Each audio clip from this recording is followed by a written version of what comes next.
So எப்படி alcohol வந்து breast கேன்சரோட ரிஸ்க்கை வந்து ஜாஸ்திப்படுத்தும் அப்படின்னா ஃபஸ்ட்டு வந்து டைரக்ட் எஃபெக்ட். ரெண்டாவது பார்த்தீங்க அப்படின்னா ஆல்கஹாலே வந்து ஈஸ்ட்ரஜனோட அமௌண்ட்டை வந்து இன்க்ரீஸ் பண்ணும். அகெயின் வந்து பிரஸ்ட் கேன்சர் ரிஸ்க் வர்றதுக்கான ஜாஸ்தி இருக்குது. இந்த டியோட்ரண்ட்லாம் யூஸ் பண்ணும்போது அது மூலியமாகவும் பிரஸ்ட் கேன்சர் வரும்ன்ற ஒரு தாட் இருக்கு இல்லையா? டியோட்ரண்ட் வந்து பிரஸ்ட் கேன்சர் காஸ் பண்ணும் அப்படிங்கிறது அது உண்மை கிடையாது.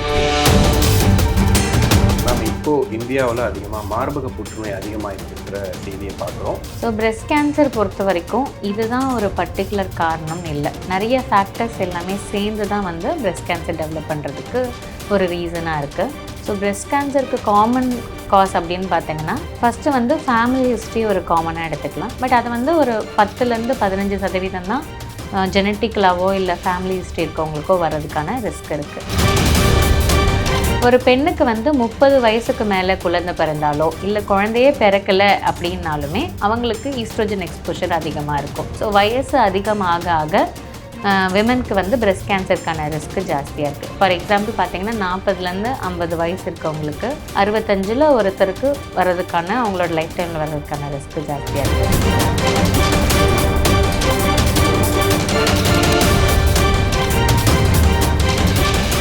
ஹெல்த் பல்ஸ் நேயர்களுக்கு கிறிஸ்டியின் அன்பு வணக்கம். இன்று நம்மோடு புற்றுநோய் மருத்துவர் டாக்டர் அன்பரசி இணைஞ்சிருக்காங்க.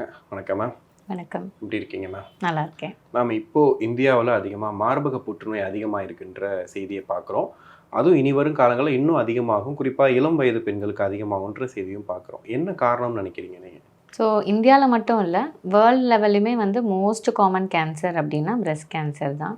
ஸோ பிரஸ்ட் கேன்சர் பொறுத்த வரைக்கும் இதுதான் ஒரு பர்டிகுலர் காரணம்னு இல்லை. நிறைய ஃபேக்டர்ஸ் எல்லாமே சேர்ந்து தான் வந்து பிரஸ்ட் கேன்சர் டெவலப் பண்ணுறதுக்கு ஒரு ரீசனாக இருக்குது.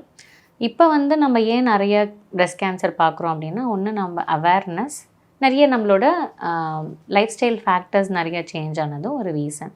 ஸோ பிரஸ்ட் கேன்சருக்கு காமன் காஸ் அப்படின்னு பார்த்தீங்கன்னா ஃபஸ்ட்டு வந்து ஃபேமிலி ஹிஸ்ட்ரி ஒரு காமனாக எடுத்துக்கலாம். பட் அது வந்து ஒரு 10-15% தான் ஜெனட்டிக்கலாவோ இல்லை ஃபேமிலி ஹிஸ்ட்ரி இருக்கவங்களுக்கோ வர்றதுக்கான ரிஸ்க் இருக்குது. இன்னொன்று பார்த்தீங்க அப்படின்னா ஹார்மோனல் ரிலேட்டட் சேஞ்சஸ், இல்லைன்னா வந்து ரீப்ரொடக்டிவ் ரிலேட்டட் சேஞ்சஸ்ன்னு சொல்லுவோம். ஸோ இப்போ வந்து ஒரு பெண் வந்து ஏர்லியாக வந்து வயதுக்கு வந்தாலோ, அதாவது 11 வயசுக்கு முன்னாடியே வந்து அவங்க வந்து மெனார்கி, அதாவது பூப்படைந்தாலோ இல்லை 55 வயசுக்கு அப்புறமும் அவங்களுக்கு மந்த்லி வர பீரியட்ஸ் வந்துகிட்டே இருந்தாலோ அவங்களுக்கு வந்து கொஞ்சம் ரிஸ்க் ஃபேக்டர்ஸ் ஜாஸ்தி. ஏன் அப்படின்னா அவங்க வந்து ஹை லெவல் ஆஃப் ஈஸ்ட்ரஜனுக்கு வந்து எக்ஸ்போஸ் ஆகுறாங்க. அது ஒரு ரீசன்.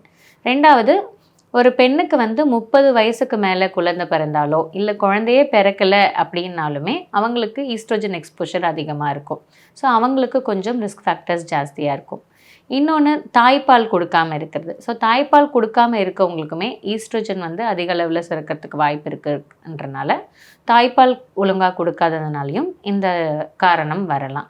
இதை தவிர பார்த்தீங்க அப்படின்னா சில life style related factors, for example அளவுக்கு அதிகமாக பருமனாக இருந்தால் ஒபிசிட்டி, ஸோ வந்து எந்த ஒரு ஃபிசிக்கல் ஆக்டிவிட்டியும் இல்லாமல் அப்படியே செடென்ட்ரி லைஃப் ஸ்டைல், ஜஸ்ட்டு வந்து ரெகுலராக அப்படியே உட்காந்துட்டே இருக்கிறது, படுத்துகிட்டே இருக்கிற மாதிரி இருக்கிறது, அந்த மாதிரி இருக்கவங்களுக்கு சில சமயம் வந்து ரிஸ்க் ஃபேக்டர்ஸ் ஜாஸ்தியாக இருக்குது. இது எல்லாமே ஃபிசிக்கல் ஆக்டிவிட்டி வந்து பார்த்திங்க அப்படின்னா உடல் பருமன் வந்து ஜாஸ்தியாக இருக்கிறதுனால அது அகெயின் ஈஸ்ட்ரஜனாக வந்து நிறைய கன்வெர்ட் ஆகும், ஃபேட் எல்லாமே.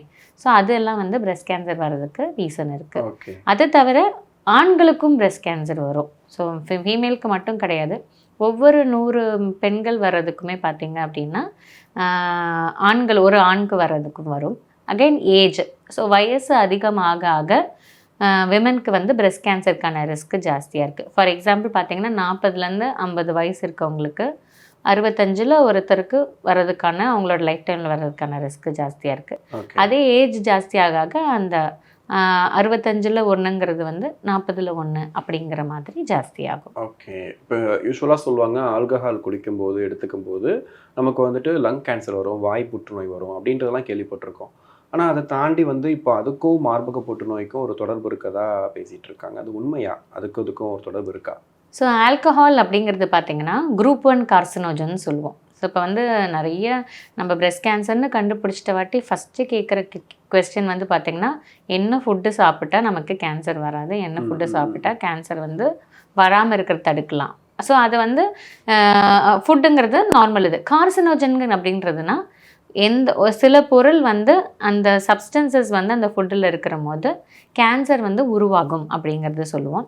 ஸோ அதை நிறைய குரூப்ஸாக பிரிப்பாங்க. அந்த குரூப் 1ங்கிறது வந்து டைரக்ட்லி கேன்சரோட லிங்க் இருக்கிறது. ஸோ ஜென்ரலாகவே ஸ்மோக்கிங், ஆல்கஹால் வந்து கேன்சருக்கு லிங்க் இருக்கிறது எந்த ஒரு டவுட்டுமே இல்லை. நிறைய பேருக்கு வந்து ஆல்கஹால் வந்து பிரெஸ்ட் கேன்சருக்கும் ரிஸ்க் ஜாஸ்திங்கிறது தெரியாது. ஸோ எப்படி ஆல்கஹால் வந்து பிரெஸ்ட் கேன்சரோட ரிஸ்க்கை வந்து ஜாஸ்திப்படுத்தும் அப்படின்னா, ஃபஸ்ட்டு வந்து டைரக்ட் எஃபெக்ட். ஸோ ஒரு பர்சன் வந்து ஆல்கஹால் எடுத்துகிட்டு இருக்கும் போது அதுலேருந்து டெவலப் ஆகுற அந்த அசிட்டால்டிஹைட் அப்படிங்கிற ஒரு கெமிக்கல் வந்து நம்ம பாடியில் இருக்க டிஎன்ஏவை டேமேஜ் பண்ணிடும்.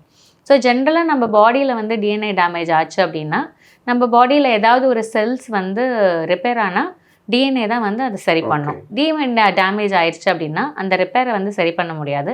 அளவுக்கு அதிகமாக அந்த செல் வந்து அந்த ரிப்பேர்டு செல்ஸை வந்து ப்ரொடியூஸ் ஆகிக்கிட்டே இருக்கும். ஸோ டைரெக்டாக இந்த மாதிரி வந்து ஆல்கஹால் வந்து பிரெஸ்ட் கேன்சர் வர்றதுக்கு இதுவாக இருக்கும். ரெண்டாவது பார்த்திங்க அப்படின்னா, ஆல்கஹாலே வந்து ஈஸ்ட்ரஜனோட அமௌண்ட்டை வந்து இன்க்ரீஸ் பண்ணும். ஸோ ஈஸ்ட்ரஜன் அகெயின் இன்க்ரீஸ் ஆகிறதுனால வந்து அகெயின் வந்து பிரெஸ்ட் கேன்சர் ரிஸ்க் வர்றதுக்கான ஜாஸ்தி இருக்குது.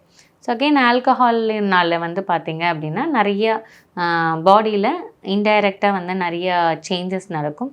அதுவுமே வந்து பிரெஸ்ட் கேன்சர் வர்றதுக்கு காமனாக இருக்குது. ஏதாவது சர்டன் ஃபுட்டு இருக்கா இந்த மாதிரி இது வர்றதுக்கு அதிகமான காரணி வந்து இந்த ஃபுட்டுனால வரும் அப்படின்ற மாதிரி ஏதாவது இருக்கா? இல்லை ஃபுட்டில் அதிகமாக சேர்த்துக்கிற அந்த இன்க்ரீடியன்ட் அந்த மாதிரி? ஸோ பிரெஸ்ட் கேன்சர் பொறுத்த வரைக்கும் வந்து ப்ரைமரி வந்து நம்ம பார்க்குறது வந்து ஈஸ்ட்ரோஜன் அப்படிங்கிறது தான். ஸோ ஜென்ரலாக வந்து எந்த ஒரு பொருள் வந்து அளவுக்கு அதிகமாக ஈஸ்ட்ரோஜன் செக்ரீஷன் இன்க்ரீஸ் ஆகுதோ, ஃபார் எக்ஸாம்பிள் பார்த்திங்கன்னா ரொம்ப ஃப்ரைட் ஐட்டம், ரொம்ப ஆயிலி ஐட்டம், நிறைய வந்து பேக்டு இந்த பேக்கரியில் யூஸ் பண்ணுற மைதா அந்த மாதிரி ஐட்டம்ஸ் எல்லாமே என்ன ஆகும் அப்படின்னா, சுகர் வந்து ஃபேட்டாக கன்வெர்ட் ஆகும், ஃபேட் வந்து ஃபைனலாக ஈஸ்ட்ரஜனாக கன்வெர்ட் ஆகும். இன் தட் வே அந்த மாதிரி இன்டைரக்டாக தான் வந்து நமக்கு பிரெஸ்ட் கேன்சர் ரிஸ்க் ஜாஸ்தி இருக்கே ஒழிய டைரெக்ட்லி இந்த ஃபுட்டு சாப்பிட்டா டெய்லியும் வந்து பிரெஸ்ட் கேன்சர் வரும் அப்படிங்கிறது கிடையாது. ஓகே, இந்த டியோட்ரண்ட்லாம் யூஸ் பண்ணும்போது அது மூலியமாகவும் பிரெஸ்ட் கேன்சர் வரும்ன்ற ஒரு தாட் இருக்கு இல்லையா? அது உண்மையா ஆக்சுவலி? ஸோ சில பேர், அதாவது நான் டாக்டர்ஸ், ஆங்காலஜிஸ்ட் இல்லாத சில பேர் வந்து பேப்பரில் வந்து பப்ளிஷ் பண்ணியிருந்தாங்க. அதாவது டியோட்ரண்ட் வந்து பிரெஸ்ட் கேன்சர் காஸ் பண்ணும் அப்படிங்கிறது அது உண்மை கிடையாது. ஸோ அவங்க என்ன ரீசன் சொல்லியிருக்காங்கன்னா, டியோட்ரண்ட்டு இல்லை அதெல்லாம் நம்ம அடிக்கிறப்ப பார்த்திங்கன்னா அது போய் நம்மளோட நார்மலாக டியோட்ரண்ட் எப்போ அடிப்போம், நம்ம ஸ்வெட்டில் வந்து ஸ்மெல் வரக்கூடாதுன்னு அடிப்போம். ஸோ டியோட்ரண்ட் அது என்ன பண்ணுது அப்படின்னு அவங்கள பொறுத்த வரைக்கும் என்ன ரீசன் சொல்கிறாங்க அப்படின்னா, டியோட்ரண்ட் அடிக்கும் போது அது ஸ்வெட் கிளான்ஸை பிளாக் பண்ணுது. ஸ்வெட் கிளான்ஸ் பிளாக் பண்ணுறனால நம்ம உடம்புல இருக்க கெட்ட டாக்ஸின்ஸ் எல்லாம் வெளியேற முடியாமல் அங்கேயே தங்குறனால கேன்சர் டெவலப் ஆகுது அப்படிங்கிற ஒரு ரீசன் சொல்கிறாங்க. ரெண்டாவது, அந்த டியோட்ரன்ஸில் வந்து அலுமினியம்ங்கிற ஒரு கெமிக்கல் இருக்கிறனால அதுவும் வந்து அப்சார்ப் ஆகி கேன்சர் டெவலப் ஆகுது.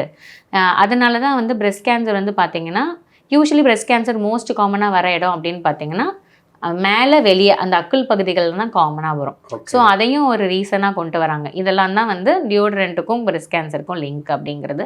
பட் இது எல்லாமே போய் எப்படி அப்படிங்கிறது பார்த்திங்கன்னா, ஸோ ஃபர்ஸ்ட் ஆஃப் ஆல் வந்து டியோட்ரன்ஸ், இப்போ ஸ்வெட் கிளான்ஸ் வந்து டாக்ஸின்ஸை வெளியேற்றுமா அப்படின்னு பார்த்தீங்கன்னா கண்டிப்பாக கிடையாது. ஸ்வெட் கிளான்ஸோட வேலை என்ன அப்படின்னா, ஒருத்தர் வந்து அளவுக்கு அதிகமாக எக்ஸசைஸ் பண்ணும்போது ரொம்ப ஹீட் ப்ரொடியூஸ் பண்ணும்போது அது உள்ளே இருந்து நமக்கு வந்து அந்த ஸ்வெட்டை வெளியேற்றி ஜஸ்ட் நம்ம பாடியை கூல் பண்ணோம். அதுதான் ஸ்வெட் கிளாண்டோட வேலை.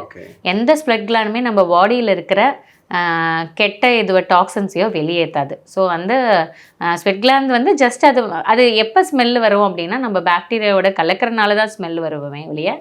ஆக்சுவலி ஸ்வெட் கிளாண்ட்லேருந்து வர ஸ்வெட்டு வந்து ஸ்மெல் வராது. ஸோ நம்மளோட பாக்டீரியாவோட சேரும் போது தான் அந்த பேட் ஸ்மெல் வரும்.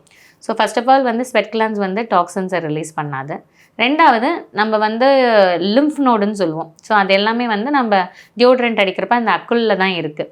ஸோ லிம்ஃப் நோடும் பார்த்திங்கன்னா டாக்ஸின்ஸை வெளியேறாது. லிம்ஃப் நோடுங்கிறது என்னென்னா, நம்ம நிறையா வெள்ளை அணுக்கள்லாம் சேர்ந்து இருக்கிற ஒரு இது தான். ஸோ அது ஒரு விதமான லிம்ஃபாட்டிக் ஃப்ளூயிடை தான் அது வெளியேற்றும். ஸோ நம்ம பாடியில் வந்து ஒரு கெட்ட இந்த டாக்ஸின்ஸ் எல்லாம் வெளியேற்றுது அப்படின்னு பார்த்திங்கன்னா லிவர், கிட்னி தான் வெளியேற்றும். நம்மளோட லிம்ஃப் நோட்ஸோ இல்லை ஸ்வெட் கிளாண்ட்ஸோ வெளியேற்றாது. ஸோ இப்போ இந்த ஃபஸ்ட்டு டியோட்ரண்ட் எப்படி வேலை செய்யும் அப்படின்னா, நம்ம ஃபஸ்ட்டு அதை டியோட்ரண்ட் அடிச்சுட்டு வாட்டி அதில் இருக்கிற சில கெமிக்கல்ஸ் வந்து அந்த ஸ்வெட் கிளாண்ட்ஸை போய் பிளாக் பண்ணிடும். அதனால் அந்த ஸ்வெட்டு ப்ரொடியூஸ் ஆகாது, அதனால் ஸ்மெல் வராது. இப்படி தான் டியோட்ரண்ட் ஒர்க் பண்ணும். ஸோ வெட்லாண்ட்ஸ் வந்து டாக்ஸின்ஸே வெளியேற்றலை அப்படின்னா இது பிளாக் பண்ணுறனால அதனாலலாம் டெவலப் ஆகும் அப்படிங்கிறது சயின்டிஃபிக்லி ப்ரூவன் கிடையாது. ஓகே. ஸோ அண்ட் அலுமினியம் அப்படிங்கிறது இன்னொரு இதுவாக அவங்க வச்சுக்கிறாங்க. ஃபார் எக்ஸாம்பிள் இப்போ அலுமினியம்ங்கிறது வந்து டியோட்ரண்ட்டில் மட்டும் இல்லை, நம்ம சாப்பிட்ற சாப்பாடு, ஃபார் எக்ஸாம்பிள் உருளைக்கிழங்கு, ஆனியன், எல்லா விதத்துலேயும் சாப்பாடில் நம்ம யூஸ் பண்ணுற சோப்பில் எல்லாத்துலேயுமே, ரைஸ், இது எல்லாத்துலேயுமே கூட ஒரு ட்ரேசஸ் ஆஃப் அலுமினியம் கண்டிப்பாக இருக்கும். ஸோ எப்போ அலுமினியம், அவங்க ஏன் அலுமினியம் வந்து பிரெஸ்ட் கேன்சர் காஸ் பண்ணும் அப்படின்னு சொல்கிறாங்கன்னா, அவங்கள பொறுத்த வரைக்கும் ஒரு லேபில் இருக்க ஒரு ட்ரேயில் வந்து பிரெஸ்ட் கேன்சர் செல்ஸ் வச்சுட்டு மேலே அலுமினியம் சொல்யூஷன் போடும்போது அந்த ஈஸ்ட்ரோஜன்ஸ் ரிசெப்டார் வந்து ஒழுங்காக வேலை செய்யலைங்கிறது அவங்களோட லேபில் இருக்கிற ரிப்போர்ட்டை கொடுத்துருக்காங்க. பட் நாம் வந்து நம்ம சாப்பிட்ற உணவு மூலயமாவோ இல்லை இந்த டியோட்ரண்ட்டில் மூலயமா வர அலுமினியம் பார்த்திங்கன்னா 0.5% தான். அந்த 0.5% மூலமாக வந்து கேன்சர் டெவலப் ஆகும் அப்படிங்கிறது ப்ரூவன் கிடையாது. இன்ஃபேக்ட் டியோட்ரண்ட்டில் இருக்கிற அலுமினியமை விட நம்ம சாப்பிட்ற சாப்பாடில் நமக்கு அலுமினியம் போகிறது வந்து அதிகமாக இருக்குது. அண்ட் நம்ம பாடியில் இந்த மாதிரி அலுமினியம் இந்த மாதிரி சேர்றதெல்லாம் வெளியேற்றுறதுக்கு நம்மளோட கிட்னி இருக்கிறதுனால அது மூலமா நார்மலாக அது வெளியேறிடும். ஸோ அவங்க லேபில் பார்க்குறது பார்த்திங்கன்னா அரௌண்ட் 10,000 டைம்ஸ் நம்ம என்ன எடுக்கிறோமோ அதை விட அவங்க எக்ஸ்போஸ் பண்ணுறாங்க டைரெக்டாக. அந்தளவுக்கு அலுமினியம் நம்ம எக்ஸ்போஸ் ஆகுறதில்ல. ஸோ இதெல்லாம் தான் ஒரு ரீசனாக சொல்கிறாங்க. இது எல்லாமே ஒரு பொய்யான ஒரு இதுதான். டியோட்ரண்ட் கண்டிப்பாக பிரெஸ்ட் கேன்சர் காஸ் பண்ணாது. ஓகே, அதுதான். கண்டிப்பாக நிறைய விஷயங்கள் பேசணும். நேரத்துக்கு நன்றி. தேங்க்யூ.